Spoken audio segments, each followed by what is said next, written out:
All right, people, I'm back home. I was at the Emirates for the game. Obviously, always so disappointing when you're 2-0 up and you don't win a game of football. Would you know what I like about uploading these maybe an hour or two later than I normally would? It gives me a little bit more time to reflect. I've written some notes. I want to go through things I want to go through. I think my anger, and I really should have anger at a situation which we're 2-0 up and thrown away in a week in which we did gain 2 points on Liverpool, and obviously them scoring so late was somewhat gut-wrenching, but, do your jobs first. When I see Arsenal throw away a 2-goal lead, it makes me feel stupid for even kind of being disappointed that Núñez scored later, because who do you think you are? Worry about yourselves. But the reason this doesn't feel quite as punching for me in the gut is if we don't address the problems we have, there will continue to be problems. It really is as simple as that. I mean, if you have a leak and you don't patch up the leak, it will keep leaking. This is just a fact of life, And sometimes you can get away with things. Sometimes you can just get by. But no one's ever got by and won a title. You don't get by and win. So you've got to do something extraordinary to win titles. And Arsenal are far from that. And in the last few years, we were pretty extraordinary and still didn't get over the line. So we should have known from that what it was going to take. And our lack of investment in the forward line, and I don't even just mean in January, it's the 18th of January, we've done nothing, which is disgraceful in itself. But our lack of investment in the summer, our lack of investment in the January before that, in the summer before that. We were calling for depth for Saka in the summer of 2022 when we were looking at Rafinha. Since then, we've had the Kudu stuff, we've had the Nico Williams stuff, and now here we are once again looking for a replacement for a player that quite clearly without him, we have very little to no attacking impetus. We scored 2 goals that the forwards did their best to miss. Emi Martinez really got a good body behind both and probably should have done better with one, if not both of them. Maybe the Martinelli goal's harsh. Don't address your problems. We're going to be in this situation, so I just feel apathetic to it, really. I was at the game and I just went, Ollie Watkins didn't really do much today. What a finish. Let me go through my notes. I've already wasted 2.5 minutes just kind of rambling my kind of main point. But it really is same problem. Let's go through the goals. I mean, it's a shame that Trossard missed. I'm kind of happy he's offside, bless him. Because I actually thought he played really well. Not just because he got the assist. I thought he was looking like a winger should. Going on the outside, going on the inside, feeling unpredictable. Martinelli didn't do that. Sterling certainly didn't do that. But we'll talk about the players in more detail. But I thought he did really well. And Marino did well with that slip pass in behind. Martinelli, of course. Martinez gets behind it. But we're 1-0 up. Second half, Kai Havertz. Look, it's not a great finish. It's straight at Emi Martinez, but cool. We're 2-0 up. He got enough behind it. Then the goals that they got their equalisers from. Look, Tielemans wrestles his way in front of Marino, which you can say is disappointing. But I think sometimes you've just got to say it's a great cross from Digne. We know he's got that. It's a really great cross. It's a really good header. He's picked out that low near corner so well. With every goal, a team can defend it better, obviously. With every goal, there's something the team that's conceded could do more. Whether they've scored from 40 yards and you haven't closed down the strike, or they've played immense tick-a-tacker football and you were pulled out of position, whatever it might be, there's always something you could have done better to prevent it. I'm not saying that wasn't preventable. I just think Villa are a good side. We largely defended them really well. I can kind of forgive them for that moment. But it wasn't great. Look, it wasn't great from Marino. And what I will say is, some people might say it's not fair that I'm sort of letting Marino off the hook, but I'm not going to let Partey off the hook for what he did. But the difference is, with that second goal, when that ball's whipped in by Cash on his left foot, Thomas Partey, we've seen that Arteta's fullbacks, whether it be White, Timber, whoever, we've seen that they always follow their attacker into the box. They're not playing a high line or offside trap there. They might higher up the pitch, but they're not when defending the back post. And that's why I think what Partey did was so much worse. I do think Partey could even do more to stop the cross from Digne, but again, he has to, I don't know, maybe he could have. I'm not as mad at that bit, but I certainly think at the back post he could have done better. So those are the goals. Villa hit the post in between the two goals. But I'll be honest, up to that point, they did nothing. I thought Timber and Gabriel marshalled them brilliantly. Obviously, we got that third goal that was ruled out with VAR. And look, Arsenal fans, it's a handball. It's as clear as day. It's actually a little bit embarrassing that Kai Havertz sort of ran off celebrating. I mean, the ball has come off as up. Now, the only defence you could say is the arm is next to his body. What can you do? You can't get rid of his arm. But a literal match-winning goal has been scored. I think it's only right that in a game called football, those goals are disallowed. I think that's correct. And I think we just have to accept that we're a bit unlucky because, well, not really, because his arm hadn't been there, it would have probably gone to Emi Martinez. So had that goal stood, it would have been lucky. Had that goal come off his stomach and gone in, that would have been lucky, So I think we just have to accept that. But what I will say before I go into some other stuff where I'm really going to complain is I didn't think Arsenal played badly. I really didn't. I thought this was better than the Newcastle and Man United performances. It was about the same as the Spurs performance, which wasn't perfect. It wasn't a great performance, but it was good.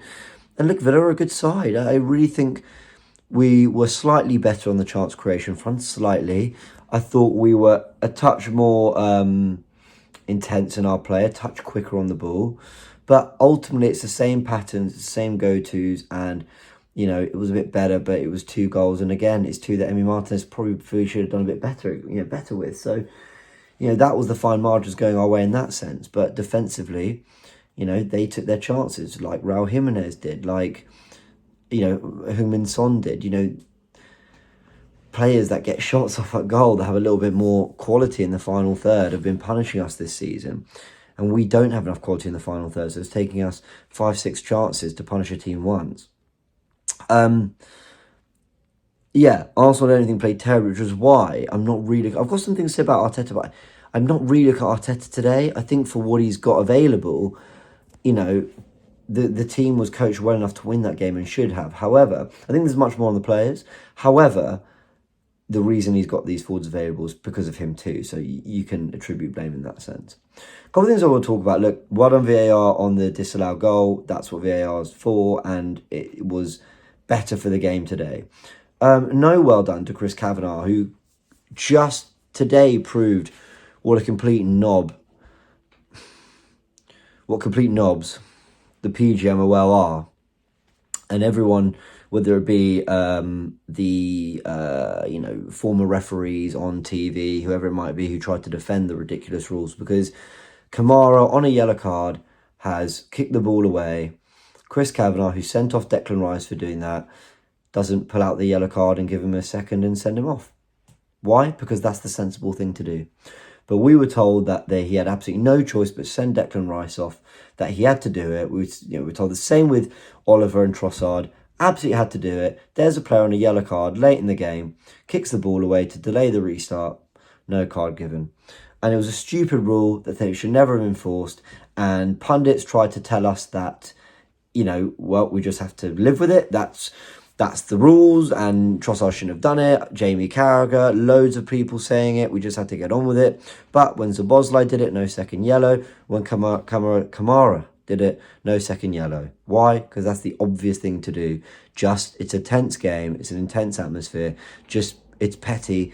Just add the time on. Add an extra minute for every ball that's kicked away. Something like that, right? Don't be pulling out your yellow card, but Arsenal on the end of it twice. And I said that we'll never see anyone else sent off for that kind of thing again. And we are seeing that.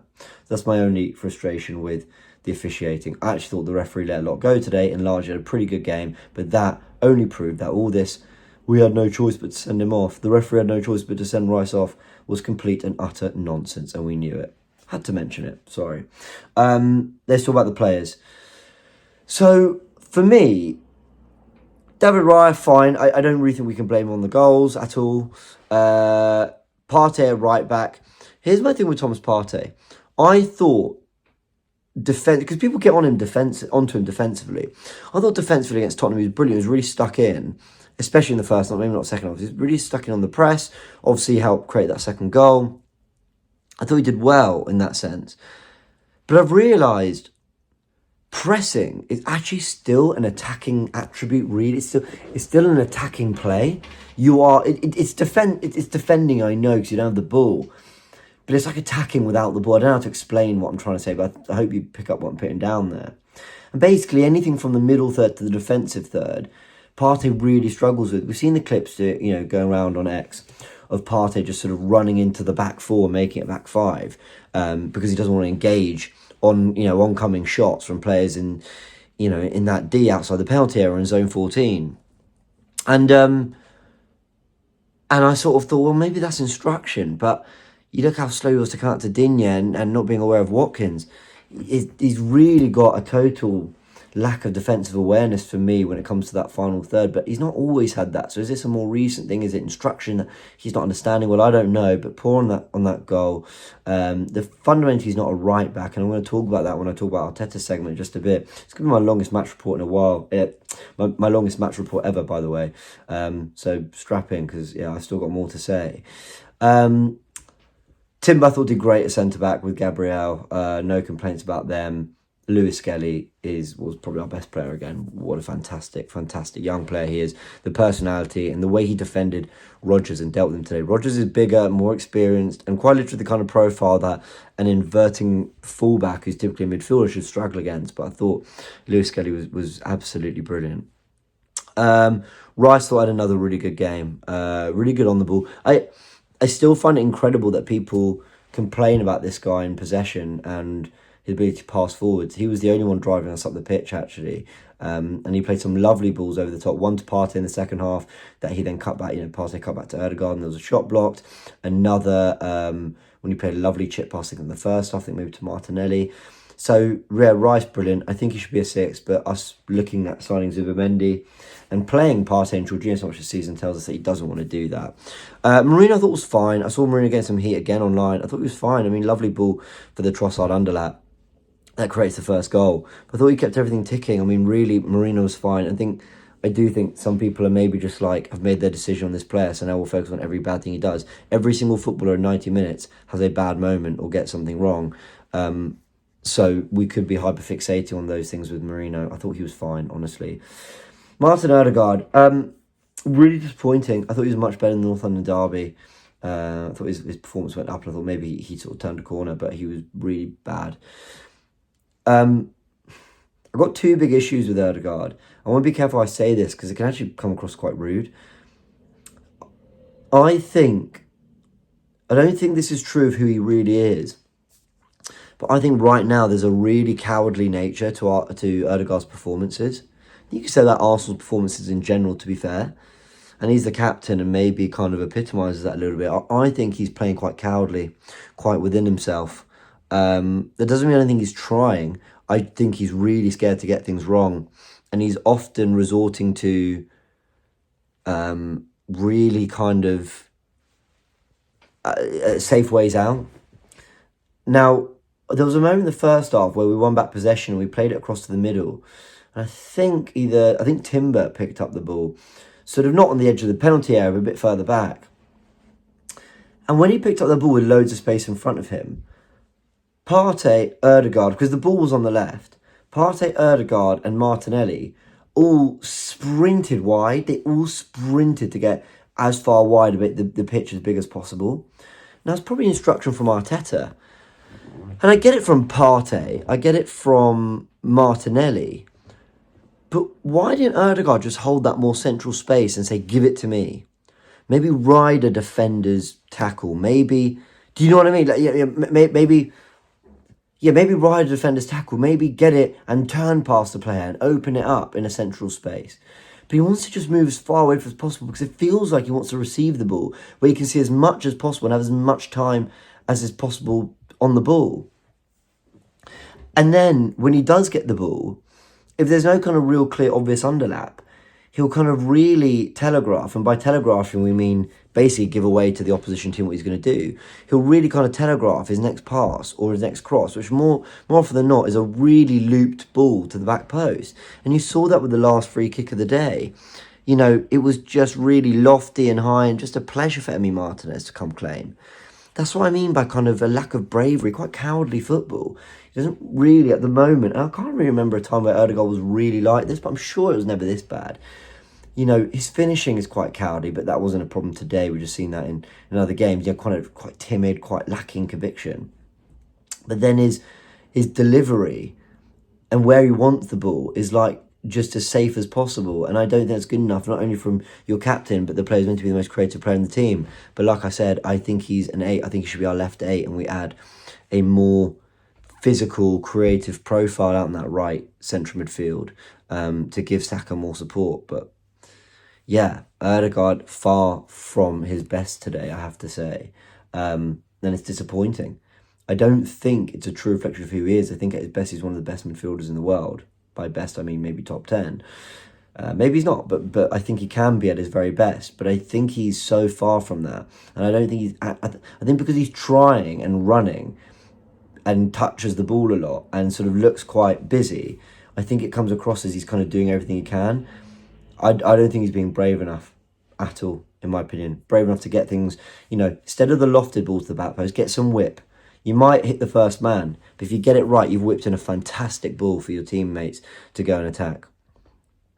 Front three, look, Martinelli, not great, got the goal. Trossard, I thought, really bright, as I mentioned. Kai Havertz got the goal, but look, I thought he was really poor. There was one moment where he was put in on the left, and he's sort of looking to drive forwards, and he takes a heavy touch, and, they just clear it for a corner. And I just thought, he's just... Look, he's obviously been a bit better than we thought he was going to be because of that run he had in 2024.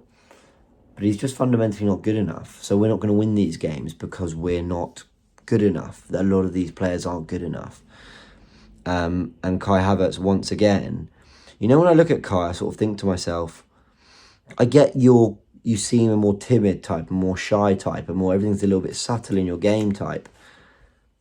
But what are we basically saying? That the ball needs to kind of bounce off your arse, go in the back of the net, and then you'll have some confidence, and then life's great. It has to come from within you, my friend. You're a professional footballer. You're paid good money to try and overcome this, to try and, entertain, to be the answer for us. And quite frankly, if you didn't want that, then, okay, you don't decide your price tag. But, and I'm not one to say, footballers, shouldn't be on this and question the money that people are on. But unfortunately, Arsenal fans have a right when you're on 265 grand a week to expect better, not just in terms of showing performances, but actually like a mentality to like thrust yourself upon the performance and impose yourself and show some personality. Whether that's naturally who you are or not, you've got to find that within you. So bar lack of quality, I'm just not really liking the general demeanour of Kai Havertz at the moment. I mentioned Martinelli. Sterling came on, was absolutely awful. And for a long time I was thinking, again, but he's not good enough and that's not his fault. And Arteta clearly didn't want him. It is his fault. His decision-making is not great. His positioning's not great. And, he gave it the old, you're going to see the best of me. I think we have literally seen the worst. I think he definitely had a better spell at Chelsea than this. This is the worst Raheem Sterling we've ever seen. Simple. Not really much else I can say. And he's actually played some football in the last 3 games. So, shocking transfer. Just finally want to say on Arteta, this really is the longest match report I've done for a while, but I think it needed to be done. I don't think today was on Arteta. I think the team, like I said earlier, were coached to win this game. I think there was enough in our performance generally to win this game. In terms of what we did in between both boxes, in terms of tactically, in terms of how we nullified them, in terms of some of the individual performances, mainly from defence and midfield. I do think just because you've got a terrible bench and there's not really much you can do to impact with subs, like Liverpool can do with Elliott or Nunez or whatever, or Jota, I do have some things here that at 2-0 up, we had a great counter-attack. I think it was a 3-on-2 or a 2-on-2 or whatever. And we wasted it. That's on Mikel. You haven't coached us to be good in transition. That's been evident for years. We can talk about a lack of science. We've touched on that. We know that he should have spent the money better. Could you have played Rice right back? I remember, and I'm going to keep referencing it as long as it's a point that needs to be made. I remember being in the press conference in LA, and I asked him why Timber was playing centre-back and White right-back, and he said fewer changes because of team cohesion. We just saw Partey, Rice and Erdegaard probably put in their best performances as a 3, as an actual midfield combination against Tottenham. Saliba gets injured.